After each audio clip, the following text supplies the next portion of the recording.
쏟아지는데 이때도 미세한 입자를 걸을 수 있는 필터를 통과합니다. 마지막으로 지상에 설치된 펌프를 통해 빗물이 공급됩니다. 뚜껑을 아까 말씀드렸듯이 뚜껑을 꼭 잠가줘야 돼요. 그리고 이제 물이 썩기 위해서는 세 가지가 필요합니다. 하나는 이제 영양분이 필요하고, 하나는 세균, 그리고 햇빛이 필요한데, 뭐 지하 탱크 같은 경우에는 햇빛이 차단되니까 물이 아무리 이렇게 오래 저장해도 썩지가 않습니다.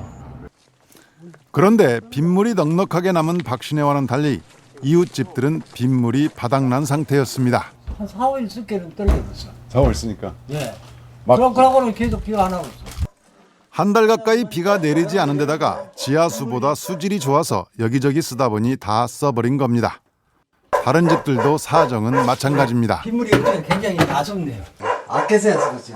그렇게 나는 둘 짓고 저번에 쓸 때는 처음에 쓸 때 9일 내지 10일 썼는데 장치를 해가지고 그 이번에 한 5일 쓸게 비가 얼마 안 와서 떨어져 버렸어요.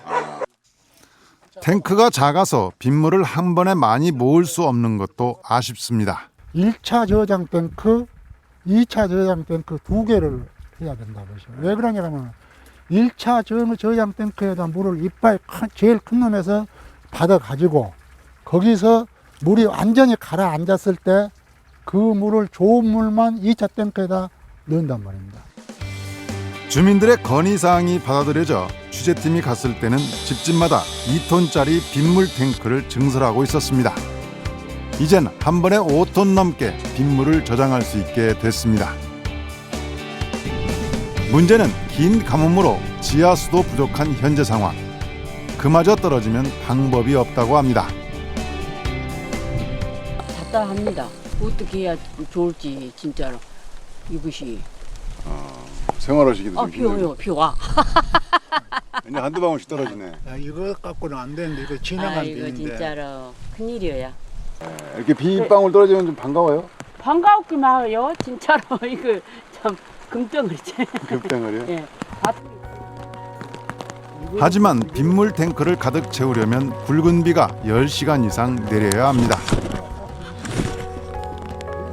수돗물처럼 마음껏 쓸 순 없지만 오랫동안 식수단을 겪어온 기도 주민들에게 빗물은 그야말로 생명수 같은 존재였습니다.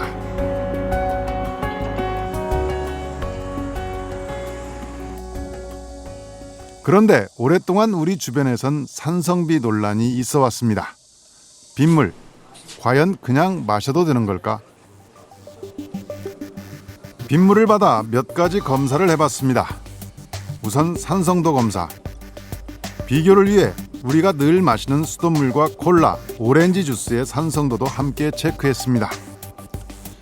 pH 7을 기준으로 수치가 낮을수록 산성, 높을수록 알칼리성인데 빗물과 수돗물의 pH는 약 6.7로 같은 약산성을 띄었습니다.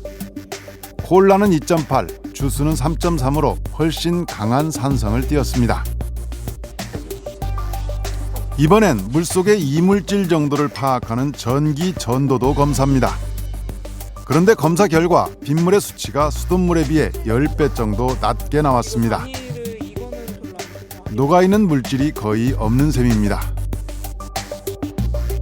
그 순수한 H2O 상태에 더 가깝다고 보시면 될 것 같습니다. 비슷하게 약산성을 띄었던 수돗물과 빗물. 그렇다면 산성비의 기준은 무엇일까? 그래서 항상 비의 pH는 산성을 띠고 있습니다. 그런데 문제는 pH 5.6보다 더 낮을 때를 저희는 이제 산성비라고 하고 있고요. 근데 그 pH 5.6 이하로 떨어지는 경우에는 대기 중에 오염이 심각하다든지 아니면 뭐 화산이 폭발했을 때는 pH 5.6 이하로 떨어지기도 합니다. 또 비의 산성도가 계속 유지되는 건 아니라고 합니다.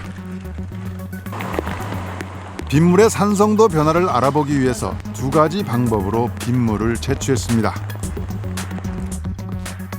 하나는 대기 중의 빗물을 바로 받은 것이고 다른 하나는 지표면에 떨어진 빗물을 모은 것입니다. 이번엔 다른 수질 검사 기관에 검사를 의뢰했습니다. 검사 결과 대기 중에서 채취한 빗물의 산성도는 5.8, 도로에 닿은 빗물은 6.6으로 큰 차이를 보였습니다. 같은 날의 빗물 산성도가 이렇게 다른 이유는 무엇일까요? 이제 빗물이 굉장히 순수하거든요. 그러다 보니까 주변의 환경에 굉장히 많은 영향을 받습니다. 대기 중에 있는 이산화탄소가 침투가 돼가지고